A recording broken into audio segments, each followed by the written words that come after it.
Hello everyone, thank you so much for watching. I'd just like to start off by saying that this is by no means an advanced tips guide. There's way too many things I'd like to include in this video, so this will not be the only basic tips video.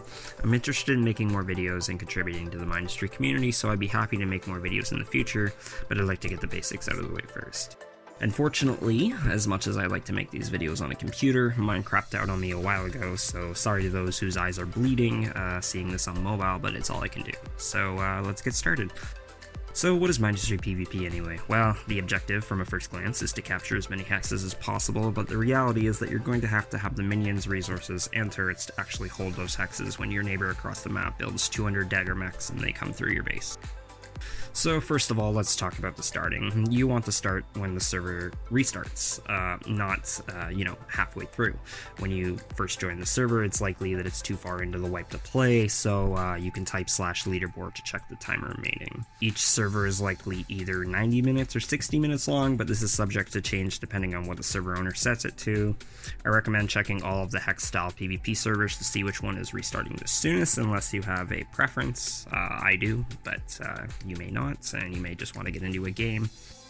Keep in mind that the time limit doesn't always mean how long until the server restarts. If some guy has 15 hexes and there's one other person and they have 3 hexes and everyone else only has 1, the server is going to restart very soon as the guy with 3 hexes is taken out. Late into the game, if you reduce everyone to 1 or 2 hexes, it will restart based on whatever the server owner has set it to, so flying around the map and checking the state of the game will give you an idea of how long until the server is going to restart. And you can type /spectate to check everything out. Another thing I'd like to note is that you play based on how you want to play. I'm not here to tell you the absolute best strategy to winning, because there isn't one. Whether you like to build defensive and secure and not focus on minions, or whether you like to live life on the edge and build only minions and keep an eye on the map and hope nobody is trying to ambush you, there is no absolute to winning, but obviously a good strategy to success is a mix of both offense and defense. The first thing I'd really like to talk about is the startup, the second that you join the game. The first thing you want to do is survey the area very quickly for what resources you have and where you want to expand to. Coal is obviously the most important, so if you don't have coal or titanium on your hex, or if there is no sand anywhere to be found and you don't feel like turning scrap into sand, check the surrounding hexes to see if it's worth it to stay on that hex. If you got a bad spawn, it may be worth it to leave the game and rejoin despite losing that precious early game time. Also, you need to always have a start plan. When I first started out on a PvP server that is new, with different rules and starting resources, there are different strategies and tactics and things you want to work towards first. When I first started out on a server that is new to me, I probably rejoined the server about 25 times in a span of an hour or more, trying to figure out what is the most efficient way to get started for when I'm trying to work towards. With that being said, graphite and silicone is your bread and butter, so starting a decent production to those things is absolutely necessary for success. I'll give you a starting example. I would make 3 pneumatic drills on titanium first, and then I would use some of my silicone and graphite on a small power schematic, making about 360 power.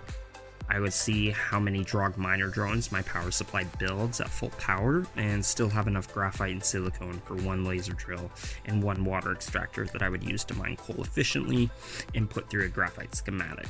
In between all of that, let's say I found I didn't have enough copper for the graphite schematic, so whilst my Drog miner drones are building up, I would manually farm copper by, just pressing on the resource.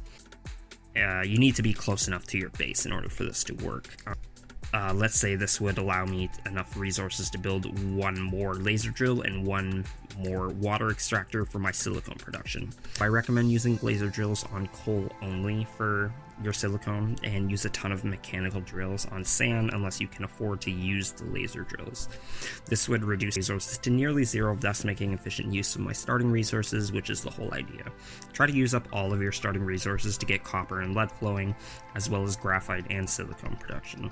I'll make a more advanced video on what to do from here in the future, because I could go on about this for a long time. Please keep in mind, based on servers constantly changing, this will not work for you, and you will have to have your own trial and error session.